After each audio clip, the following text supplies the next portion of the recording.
അങ്ങനെ ഓരോ ചെറിയ ചെറിയ വേദനകളും വളരെ ബുദ്ധിമുട്ടായിട്ടാണ് ആ പേഷ്യൻ്റ് പറഞ്ഞത്. സത്യം പറഞ്ഞാൽ ഇതിനൊക്കെ പല കാരണങ്ങളൊന്നുമില്ല, ആകെ ഒരു 4-5 കാരണങ്ങളേ ഉള്ളൂ. ആ കാരണങ്ങൾ തിരിച്ചറിഞ്ഞാൽ മതി. ഈ 4 കോമ്പിനേഷൻ നമ്മളൊന്ന് സപ്ലൈ ചെയ്താൽ ഭൂരിഭാഗം വേദനകൾ, സന്ധി സംബന്ധമായിട്ടുള്ള ബുദ്ധിമുട്ടുകൾ, ടയർഡ്നെസ് ഒക്കെ കുറയാറുണ്ട്.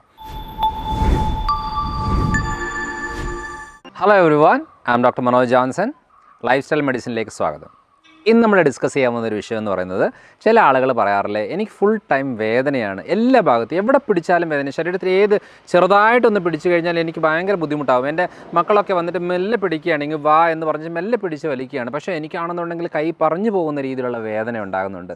ചില ആളുകൾ പറയാറില്ല, എനിക്ക് ഫുൾ ടൈം കഴുത്ത് വേദന, എനിക്ക് കടന്നു കഴിഞ്ഞിട്ട് തിരിഞ്ഞ് കടന്നു കഴിഞ്ഞാൽ കൈ അങ്ങ് മരവിച്ച് പോകും, അല്ലെന്നുണ്ടെങ്കിൽ അങ്ങോട്ടും ഇങ്ങോട്ടും തിരിയുമ്പോൾ തന്നെ നടുവിൻ്റെ ഭാഗത്ത് വളരെ മിന്നൽ വരുന്നൊരു വേദനയായിരിക്കും. മസിൽ എപ്പോഴും ഇങ്ങനെ മസിൽ ക്യാച്ച് ഉണ്ടാകും, ഉരുണ്ട് കയറും എന്ന രീതിയിലുണ്ട്.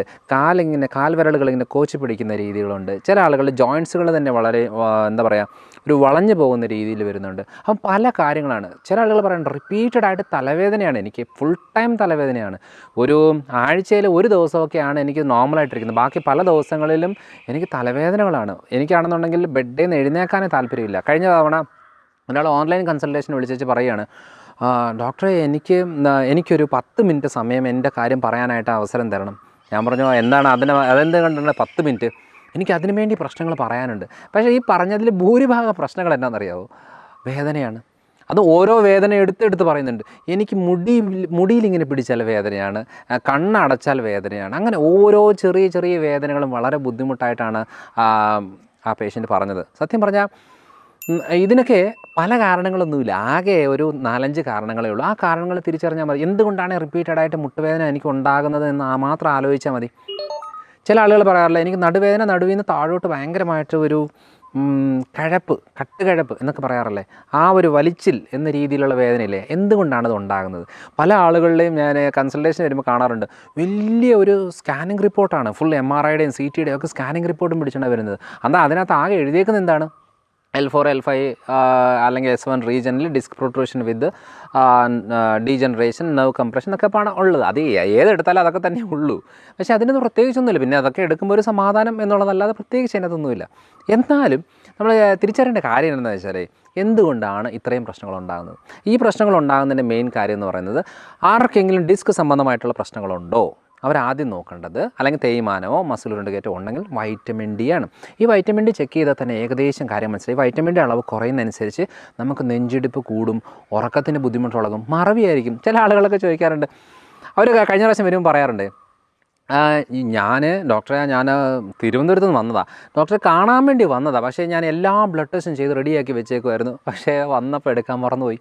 അപ്പോൾ ഞാൻ ചോദിച്ചു, നിങ്ങൾക്ക് വൈറ്റമിൻ ഡി കുറവുണ്ടോ? ഞാൻ റിപ്പോർട്ട് നോക്കി, എനിക്ക് വൈറ്റമിൻ ഡി 6 ഉള്ളൂ എന്ന് പറഞ്ഞു. സത്യം പറഞ്ഞ് ഈ മറവി എന്ന് പറയുന്നതിനകത്ത് ഭൂരിഭാഗം കാരണങ്ങളിൽ വൈറ്റമിൻ ഡി വളരെ വലിയൊരു കാരണമാണ്. പക്ഷേ ഈ വൈറ്റമിൻ ഡി കൊണ്ടാണ് ഭൂരിഭാഗം അസ്ഥി സംബന്ധമായിട്ടുള്ള മസിൽ സംബന്ധമായിട്ടുള്ള പ്രശ്നങ്ങൾ ഉണ്ടാകുന്നത്. അതുകൊണ്ട് ജോയിൻറ്റ് പെയിൻ എന്ന് പറയുന്നവരോട് ഞാൻ നിർബന്ധമായിട്ടും എല്ലാ വീഡിയോകളിലും പറയാറുള്ള കാര്യം തന്നെയാണ്. എൻ്റെ ക്ലിനിക്കിൽ വന്ന 3 കാര്യങ്ങൾ ഞാൻ നിർബന്ധമായിട്ട് കൊടുക്കും. ഒന്ന് വൈറ്റമിൻ ഡി, ഒന്ന് omega-3 ഫാറ്റി ആസിഡിൻ്റെ ക്യാപ്സ്യൂളായിട്ട്, ഒന്ന് ലൈക്കോപ്പീൻ എന്ന് പറഞ്ഞൊരു ആൻറ്റി ഓക്സിഡൻറ്റ്. ഇത് 3 കൊടുക്കുമ്പോൾ തന്നെ ഭൂരിഭാഗം പ്രശ്നങ്ങളിൽ നിന്ന് ക്ലിയർ ആകാറുണ്ട്. ഈ ക്ഷീണം പ്രശ്നങ്ങൾ, ചില ഫുൾ ടൈം ക്ഷീണമല്ലേ, രാവിലെ നന്നായിട്ട് ഉറങ്ങിയെങ്കിലും രാവിലെ എഴുന്നേറ്റാൽ വീണ്ടും ക്ഷീണമാണ്. പിന്നെ കുറച്ച് നേരമൊക്കെ ഇതായിട്ട് എന്താ പറയുക, വീട്ടിൽ എന്തെങ്കിലുമൊക്കെ പണിയെടുക്കണമല്ലോ, അല്ലെങ്കിൽ കിച്ചണിൽ ജോലി ചെയ്യണമല്ലോ എന്നൊക്കെ പറഞ്ഞേച്ച് ഇഷ്ടമില്ലാതെ അങ്ങ് ചെയ്യുകയാണ്, അല്ലാതെ നിവൃത്തികേട് കൊണ്ട് ചെയ്യുകയാണ്. അപ്പോൾ അങ്ങനെയുള്ളവരൊന്ന് ആലോചിച്ചാൽ മതി നമുക്ക് ഏതൊക്കെ രീതിയിലാണ്. ഇനിയും നമ്മൾ ആദ്യം തൈറോയിഡും കൂടെ നോക്കണം. കാരണം തൈറോയിഡ് കണ്ടീഷനിൽ ഭൂരിഭാഗം കണ്ടീഷനിൽ നമുക്ക് ഈ ജോയിൻറ്റ് പെയിൻസ് ഉണ്ടാവും. ഈ തൈറോയിഡിൻ്റെ പ്രശ്നങ്ങൾ കൊണ്ട് കാൽസ്യത്തിൻ്റെ അബ്സോർപ്ഷൻ്റെ പ്രശ്നങ്ങളും ഉണ്ടാകും. അതിൻ്റെ ഭാഗമായിട്ട് തന്നെ ജോയിൻറ്റുകൾക്ക് തേയ്മാനങ്ങളുണ്ടാകും, വെയിറ്റ് വല്ലാതെ അങ്ങ് കൂടും. ചിലർ പറയാറുണ്ട്, ഭക്ഷണം ഒട്ടും ഞാൻ കഴിക്കുന്നില്ല, ഞാൻ ഡോക്ടറുടെ വീഡിയോ കണ്ടിട്ട് ഞാനത് ഇൻ്റർമീഡിയറ്റ് ഫാസ്റ്റിംഗ് വരെ ചെയ്ത് നോക്കി, എൻ്റെ 1 കിലോ കുറഞ്ഞുള്ളൂ ഒരാഴ്ച ചെയ്തിട്ട് എന്ന് പറയുന്നവരുണ്ട്. കാരണം എന്താ വെച്ചാൽ ഹോർമോണൽ ഇംബാലൻസ് നമ്മൾ അത് മാത്രം ചെയ്താൽ പോരാ, അതിന് വേറൊരു രീതികളൊക്കെ ചെയ്യണം. അപ്പോൾ അതുകൊണ്ട് തൈറോയിഡ് എന്ന് പറയുന്നത് നമ്മൾ വളരെ നിർബന്ധമായിട്ട് നോക്കേണ്ട ഒരു കാര്യമാണ്. തൈറോയിഡിൻ്റെ 2 രീതികൾ, നോർമൽ ടെസ്റ്റും ആൻറ്റിബോഡി ടെസ്റ്റുമാണ് നമ്മൾ നോക്കേണ്ടത്. ചിലപ്പോൾ നോർമൽ രീതിയിൽ കണ്ടില്ലെങ്കിൽ ആൻറ്റിബോഡിയിൽ കാണും. അപ്പോൾ അതിന് രണ്ടും 2 രീതിയിലുള്ള കാര്യങ്ങളാണ്. അതുകൊണ്ടാണ് ചില ആളുകൾ നോക്കാറില്ലേ, എല്ലാ തൈറോയിഡിൻ്റെ പ്രശ്നങ്ങളും ഉണ്ട്, എന്നാൽ തൈറോയിഡിന് ടെസ്റ്റ് ചെയ്താൽ നോർമലാണ്, ഗുളിക എടുക്കുന്നുണ്ട്, പക്ഷേ ഗുളിക എടുത്താലും പ്രശ്നങ്ങൾ കുറവൊന്നുമില്ല. വെയിറ്റ് കൂടുന്നുമുണ്ട്, മുടി പൊഴിച്ചിലുമുണ്ട്, ക്ഷീണമുണ്ട്, മസിൽ ഉരുട്ടുകയറ്റമുണ്ട്, ഹെയർ ഗ്രോത്ത് ഉണ്ട്, എല്ലാം ഉണ്ട്. അതാണ് അതിൻ്റെ ഒരു പ്രത്യേകത. കാരണം അതൊന്ന് പ്രോപ്പർ ടെസ്റ്റ് ചെയ്ത് കണ്ടുപിടിച്ച് കഴിഞ്ഞാൽ നമുക്ക് അറിയാൻ പറ്റും എന്താണ് കാര്യം എന്നുള്ളത്. പിന്നെ വൈറ്റമിൻ ഡി കുറഞ്ഞ ഓട്ടോമാറ്റിക്കായിട്ട് കാൽസ്യം കുറയാനുള്ള സാധ്യതയുണ്ട്. പക്ഷേ നമ്മൾ നേരെ പോയിട്ട് കാൽസ്യം എത്ര ഉണ്ടെന്നാണ് ബ്ലഡ് ടെസ്റ്റ് ചെയ്ത് നോക്കുന്നത്. അപ്പം കാൽസ്യം എത്ര ഉണ്ടെന്ന് ബ്ലഡ് ടെസ്റ്റ് ചെയ്ത് നോക്കുമ്പോഴുള്ള പ്രത്യേകത എന്താണെന്ന് വെച്ചാൽ കാൽസ്യം ബ്ലഡിൽ കാണും, ഒരു കുഴപ്പം കാണത്തില്ല. പക്ഷേ വൈറ്റമിൻ ഡി ഇല്ലാത്തതുകൊണ്ട് ഇതിന് അബ്സോർപ്ഷൻ നടക്കാത്തതുകൊണ്ട് എന്ത് ചെയ്യും, ഇതെല്ലാം ഒന്ന് അടിഞ്ഞുകൂടി കാലിൻ്റെ ഉപ്പൂറ്റിയുടെ ഭാഗത്തൊന്ന് കിടക്കും. ഈ ഉപ്പൂറ്റിയുടെ ഭാഗത്ത് കാൽക്കേനിയം സ്പെർ എന്ന് പറയുന്ന ഒരു കണ്ടീഷൻ, അതായത് ഒരു മുള്ളു പോലൊരു പ്രൊജക്ഷൻ ശരീരം ഉണ്ടാക്കി വെക്കും. കാരണം കൂടുതൽ ന്യൂട്രീഷൻ ഡെഫിഷ്യൻസി കണ്ടീഷൻ, കൂടുതൽ ഓവർ സ്ട്രെയിൻ കണ്ടീഷൻ, നിന്നുകൊണ്ട് ജോലി എടുക്കുന്ന ആളുകൾ, അങ്ങനെ പല രീതിയിലുള്ള കാര്യങ്ങൾ വരുമ്പോൾ ഈ വൈറ്റമിൻ ഡി കുറയുമ്പോഴത്തേനും എന്താണ്, കാൽസ്യം എല്ലാം വന്ന് ഡെപ്പോസിറ്റ് ആയിട്ട് അതിൻ്റെ ഭാഗമായിട്ട് കാൽക്കേനിയം സ്പെർ, ഹീൽ സ്പെർ എന്ന് പറയുന്നൊരു കണ്ടീഷൻ തുടങ്ങും. അതുകൊണ്ടാണ് ഉപ്പൂറ്റിയുടെ ഭാഗത്ത് വേദന ഉണ്ടാകുന്നത്. അതാണ് നമ്മൾ തിരിച്ചറിയേണ്ടത്. നമ്മൾ നോക്കുമ്പോൾ കാൽസ്യം നോക്കുമ്പോൾ ഒരു കുഴപ്പമില്ല, പിന്നെ എങ്ങനെയാണ് ഇത്രയും പ്രശ്നം ഉണ്ടാകുന്നത്? അതാണ് ഈ കാര്യം. വൈറ്റമിൻ ഡി ഇല്ലാത്തതുകൊണ്ട് കാൽസ്യം അബ്സോർപ്ഷൻ നടക്കത്തില്ല. അതാണ് അതിൻ്റെ ഒരു പ്രത്യേകത. നമ്മൾ എത്ര മുട്ടയും മീനും പാലും കുടിച്ചെന്ന് പറഞ്ഞിട്ട് കാര്യമില്ല. ഇതാണ് അതിൻ്റെ മെയിനായിട്ടുള്ള കാര്യങ്ങൾ. അപ്പോൾ കാൽസ്യം മാത്രമല്ല ഇവിടുത്തെ വിഷയം, മെഗ്നേഷ്യം കൂടി ഒരു വിഷയമാണ്.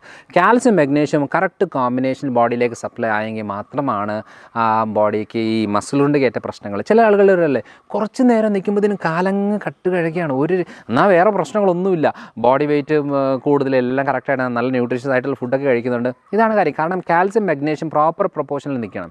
വൈറ്റമിൻ B12 എന്ന് പറയുന്നൊരു പോഷകമുണ്ട്, അതും കാരണം ഞാനിപ്പം സാധാരണ ആളുകൾ കൊടുക്കുന്ന ഒരു ന്യൂട്രീഷണലായിട്ടുള്ള ഒരു കോമ്പിനേഷൻ എന്ന് പറയുന്നത് calcium, magnesium, vitamin D, vitamin B12. ഈ 4 കോമ്പിനേഷൻ നമ്മളൊന്ന് സപ്ലൈ ചെയ്താൽ ഭൂരിഭാഗം വേദനകൾ, സന്ധി സംബന്ധമായിട്ടുള്ള ബുദ്ധിമുട്ടുകൾ, ടയർഡ്നെസ് ഒക്കെ കുറയാറുണ്ട്. അപ്പം കാരണം ഏറ്റവും കൂടുതൽ ന്യൂട്രീഷണലായിട്ട് രീതികളാണ് ഞാൻ ഫോക്കസ് ചെയ്യുന്നത്. ലൈഫ് സ്റ്റൈൽ മെഡിസിൻ്റെ മെയിൻ കാര്യം എന്ന് പറയുന്നത് നമ്മൾ പല രീതിയിൽ മരുന്നൊന്നും കൊടുക്കുന്നതല്ല, ബോഡി ഒന്ന് ഓർഡർ ആകാൻ വേണ്ടിയിട്ടുള്ള കാര്യങ്ങൾ മാത്രം ചെയ്യുമ്പോഴത്തേനും പല കാര്യങ്ങളും ക്ലിയർ ആകാറുണ്ട്. അതാണ് ഈ വേദനകളുടെ പ്രശ്നം. അല്ലാതെ നമ്മൾ എന്ത് വേദന സംഹാരി കഴിച്ചെന്ന് പറഞ്ഞാലും കാര്യമില്ല. കാരണം വേദന സംഹാരി ഭൂരിഭാഗം ആൾക്കാർ വരുന്നത് എനിക്ക് മരുന്ന് കഴിച്ച് മടുത്തു ഡോക്ടറെ, എനിക്കാണെന്നുണ്ടെങ്കിൽ ഈ നെഞ്ചരിച്ചിലാണ്, വേദനയുടെ ഗുളിക കഴിച്ചാൽ പറ്റുന്നേ ഇല്ല, വയറിൽ ഏത് സമയം ബുദ്ധിമുട്ടുണ്ടാകുന്നു എന്നൊരു കണ്ടീഷനിലുള്ള ആൾക്കാർക്ക് മെയിനായിട്ട് ചെയ്യേണ്ട കാര്യം ഈ ഒരു രീതിയാണ്. ഈ കോമ്പിനേഷനിൽ ബോഡിയിലേക്ക് സപ്ലൈ ചെയ്താൽ നല്ല മാറ്റങ്ങളുണ്ടാകും. ഇതാണ് അതിൻ്റെ ഒരു പ്രത്യേകത. ഇനിയും ചില ആളുകൾ പറയാറില്ല, എനിക്ക് ഭയങ്കര തലവേദനയാണ്, ഒരു രക്ഷയില്ല, എനിക്ക് രാവിലെ എഴുന്നേറ്റ ഉടനെ തലവേദനയായിരിക്കും, എനിക്ക് കുറച്ച് നേരം എന്തെങ്കിലും ജോലി ചെയ്താൽ തലവേദനയായിരിക്കും, കുറച്ച് നേരം കമ്പ്യൂട്ടർ നോക്കിയിരുന്ന തലവേദനയായിരിക്കും. അങ്ങനെ തലവേദനകളുടെ ലിസ്റ്റ് തന്നെ ഏത് സമയം പറയാറുണ്ട്. അവരുടെ മെയിൻ കാര്യം എന്താണെന്നറിയോ, പല കാര്യങ്ങളിലുണ്ടല്ലോ അതിനകത്ത് ഒരു 80% കാരണം എന്ന് പറയുന്നത് ഡീഹൈഡ്രേഷൻ ആയിരിക്കും. ഡീഹൈഡ്രേഷൻ്റെ പ്രത്യേകത എന്താണെന്നറിയോ, ഡീഹൈഡ്രേഷൻ എന്ന് പറയുന്നത് നമ്മൾ ആർക്കെങ്കിലും ഒരു തലവേദന ഉണ്ട്, നല്ല തലവേദനയാണ്, പറ്റുന്നില്ല, മൈഗ്രെയിൻ അല്ല കേട്ടോ, നോർമലായിട്ടുള്ള തലവേദനയാണ്, തലവേദന പറ്റുന്നില്ല, അത്രയ്ക്കും ഇതാണ് ബുദ്ധിമുട്ടാണ് എന്ന് പറഞ്ഞിട്ട് മാറി നിൽക്കുന്ന ആൾക്കാരുണ്ടെന്നുണ്ടെങ്കിൽ അവരോട് ആദ്യം പറയണം, നിങ്ങളൊരു കാര്യം ചെയ്യുക, ഒരു 1/2 ലിറ്റർ വെള്ളം ഒരുമിച്ച് കുടിക്കുക, ഒറ്റയടിക്ക്. ആ 1/2 ലിറ്റർ വെള്ളം ഒരുമിച്ച് കുടിച്ച് കഴിഞ്ഞാൽ കറക്റ്റായിട്ട് ഡീഹൈഡ്രേഷൻ പ്രശ്നം കൊണ്ടാണ് 80% തലവേദന ഉണ്ടാകുന്നത്. ആ തലവേദന ഒരു 10 മിനിറ്റിനുള്ളിൽ പൂർണ്ണമായിട്ട് മാറും. വളരെ സിമ്പിളായിട്ടുള്ള കാര്യമാണ്. പക്ഷേ നമ്മളെന്ത് ചെയ്യും, അതിന് ഗുളികകളും കാര്യങ്ങളും അങ്ങനെ ആയിട്ട് ഇങ്ങനെ പോവുകയാണ്, ഓരോ വലിയെന്തോ പ്രശ്നങ്ങളായിട്ട് നമ്മളങ്ങ് ആക്കിയെടുക്കുകയാണ്. ചില ആളുകളൊക്കെ എന്ന് പറഞ്ഞാൽ ബെഡിൽ നിന്ന് എഴുന്നേക്കത് പോലും ഇല്ല തലവേദനയുടെ കാര്യം പറഞ്ഞ്. ആദ്യം ചെയ്യേണ്ടത് ഡീഹൈഡ്രേഷൻ ക്ലിയർ ആക്കുക എന്നുള്ളതാണ്.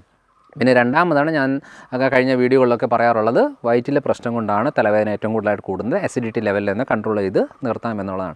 അതുകൊണ്ടാണ് വേദനകൾ എന്ന് പറയുമ്പോൾ നമ്മളെപ്പോഴും വേദന സംഹാരികൾ അല്ലെന്നുണ്ടെങ്കിൽ ഗുളിക എടുക്കാം, ഇതെടുക്കാം, അതെടുക്കാം എന്ന് പറഞ്ഞാൽ അങ്ങനെ എളുപ്പപ്പണികൾ നോക്കാതെ അതിൻ്റെ ഒരു കാരണമുണ്ട്. ആ കാരണം കണ്ടുപിടിച്ച് നമ്മളത് ചികിത്സിച്ചാൽ അതിന് നമുക്ക് എന്താ പറയുക, വലിയ ശരീരത്തിന് ബുദ്ധിമുട്ടില്ലാതെ നല്ല രീതിയിൽ നമ്മളതിനെ കൊണ്ടുപോകാൻ സാധിക്കും. ഇല്ലെന്നുണ്ടെങ്കിൽ എന്താണ്, സ്ഥിരമായി നമ്മൾ വേദന സംഹാരി കഴിച്ച് കഴിയുമ്പോൾ അതിൻ്റെ ഭാഗമായിട്ട് വയറ്റിലെ പ്രശ്നങ്ങൾ തുടങ്ങും. അതിൻ്റെ ഭാഗമായിട്ട് കിഡ്നി സ്റ്റോണുകൾ, കിഡ്നി റിലേറ്റഡ് പ്രശ്നങ്ങൾ, ബുദ്ധിമുട്ടുകളൊക്കെ തുടങ്ങും. എന്തിനാണ് നമ്മൾ അങ്ങനെ ചെറിയ ചെറിയ കാര്യങ്ങൾക്ക് വേണ്ടിയിട്ട് എല്ലാത്തിനും ഗുളിക കഴിക്കേണ്ട ആവശ്യം എന്താണ്? നീട്ടി പോവുക. അതായത് നമുക്ക് പറ്റുന്ന രീതിയിലുള്ള നാച്ചുറൽ മെത്തേഡ്സ് നമ്മുടെ വീട്ടിൽ തന്നെ ചെയ്യാൻ പറ്റും. ഇനി മുട്ടുവേദനയുണ്ട്, തീരെ പറ്റുന്നില്ല, മുട്ടുവേദന ഒരു കണ്ടീഷനാണെന്ന് വെച്ചു.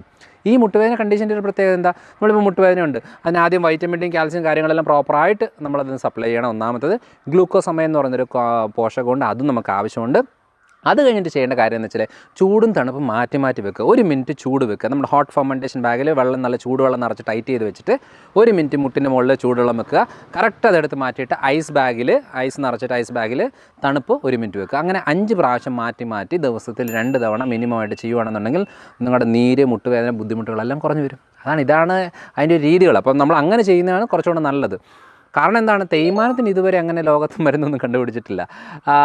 വേദന സംഹാരികൾ കഴിച്ചുകൊണ്ട് നമുക്ക് ആശ്വസിക്കാം എന്നുള്ളതല്ലാതെ പ്രത്യേകിച്ച് അതിനകത്ത് ഉപയോഗം കിട്ടത്തില്ല. അതുകൊണ്ട് എന്താ ചെയ്യേണ്ടത്, ഈ ഒരു രീതിയിലുള്ള കാര്യങ്ങൾ നമ്മൾ വീട്ടിൽ ചെയ്യുന്നതായിരിക്കും കുറച്ചുകൂടെ നല്ലൊരു ഓപ്ഷൻ. അപ്പോൾ ഞാൻ പല രീതിയിലുള്ള ചില ആളുകളും വയറ്റുവേദനയുണ്ട്. വയറ്റുവേദന എന്ന് പറയുന്നത് ഭൂരിഭാഗം പ്രശ്നമാണ്. ഭക്ഷണം കഴിച്ചാൽ പ്രശ്നം, ഭക്ഷണം കഴിച്ചില്ലെങ്കിൽ പ്രശ്നം, കമന്ന് കിടന്ന പ്രശ്നം, ഒത്തിരി നേരം ഇരുന്ന് യാത്ര ചെയ്താൽ പ്രശ്നം, ആകെ വയറ്റിൽ വേദനകളാണ്. അപ്പം ഭക്ഷണം കഴിച്ചിട്ട് വേദന ഉണ്ടാകുന്നു, അത് സ്റ്റൊമക്ക് അൾസറാണ്. ഭക്ഷണം കഴിക്കാതെ വേദന ഉണ്ടാകുന്നു, അത് ഗ്യാസ്ട്രൈറ്റിസ് റിലേറ്റഡ് ആണ്. ചില ആളുകളിലും അതായത് പറയാറുണ്ട് വയറിന് നേരെ പുറകിലാണ് വേദന, ഈ ഷോൾഡറിൻ്റെ ഭാഗത്താണ് വേദന, അങ്ങനെ പല വേദനകളും ചിലപ്പോൾ ഇവിടെയാണ് വേദന, അവിടെ വേദന എന്നൊക്കെ പറയാറുണ്ട്. ഇതെല്ലാം ഗ്യാസ് ഉരുണ്ട് കയറി വരുന്നൊരു വേദനയാണ്. അപ്പോൾ അതിനെന്ന് വെച്ചാൽ വയറിനെയാണ് നമ്മൾ ട്രീറ്റ് ചെയ്യേണ്ടത്. അതാണ് മെയിനായിട്ടുള്ള കാര്യം. ചില കണ്ടീഷനിൽ എന്ന് പറഞ്ഞാൽ ഫാറ്റ് ലിവർ കൊണ്ട് വേദന ഉണ്ടാകും, കരൾ വീക്കം കൊണ്ട്, അതായത് ഈ റൈറ്റ് സൈഡ് താഴെ ഈ റിബ്സിൻ്റെ താഴെയായിട്ട് നമുക്കൊരു മുള്ളു കുത്തുന്ന വേദനയാണെങ്കിൽ ഒന്ന് ഗോൾ ബ്ലാഡർ സ്റ്റോണോ അല്ലെന്നുണ്ടെങ്കിൽ കരൾ വീക്കം ആയിരിക്കും. അപ്പോൾ ആ ഒരു രീതി നമ്മൾ ഫോക്കസ് ചെയ്തിട്ട് മനസ്സിലാക്കുക എന്നുള്ളതാണ്. ഇനി റൈറ്റ് സൈഡ് താഴെയായിട്ട് വരുന്നത് ഏരിയകളുണ്ട്. നമ്മുടെ കാല് ചേരുന്ന ഗ്രോയിൻ ഏരിയയിൽ വേദന എന്ന് പറഞ്ഞാൽ അപ്പൻഡിക്സ് റിലേറ്റഡ് ആണ്, റൈറ്റ് സൈഡ് താഴെ എന്ന് പറയുന്നത്. ചില ആളുകളിലെന്ന് പറഞ്ഞാൽ എന്താണ്, ഈ രണ്ട് സൈഡും നടുവിൻ്റെ പുറകിലെ ഹിപ്പ് ഏരിയയുടെ തൊട്ട് മുകളിലുള്ള രണ്ട് സൈഡും വേദനയായിരിക്കും. അങ്ങനെയുള്ള കിഡ്നി സ്റ്റോൺ റിലേറ്റഡ് ആണ്. നന്നായിട്ട് വെള്ളം കുടിച്ചാൽ തന്നെ നല്ല മാറ്റങ്ങൾ ഈ വേദനകൾക്ക് വരും. ഭൂരിഭാഗ സാഹചര്യങ്ങളിലും നമ്മൾ വെള്ളം നന്നായിട്ട് കുടിച്ചാൽ തന്നെ നല്ല മാറ്റം വരും. ഇതാണ് ഇതിൻ്റെ ഒരു പ്രത്യേകത. അപ്പോൾ അതുകൊണ്ട് വേദന എന്ന് പറഞ്ഞാൽ അതിന് പല കാരണങ്ങളുണ്ട്. അതിനെ നമ്മൾ ഈ ഒരു രീതിയിൽ കണ്ട് ചികിത്സിക്കുകയാണെന്നുണ്ടെങ്കിൽ നമുക്ക് എക്സാക്റ്റ് ശരീരത്തിന് വലിയ ദ്രോഹമില്ലാതെ നമുക്കതിനെ ചികിത്സിച്ച് ഭേദമാക്കി എടുക്കാൻ സാധിക്കും. അല്ലാതെ എല്ലാത്തിനും നമ്മൾ മരുന്ന് എന്ന് പറയുന്നത് പോകുന്നത് നല്ലൊരു ഓപ്ഷൻ അല്ല എന്നുള്ളതാണ്. ഓക്കെ, അപ്പോൾ അടുത്ത തവണ അടുത്തൊരു വീഡിയോ ആയിട്ട് വരാം.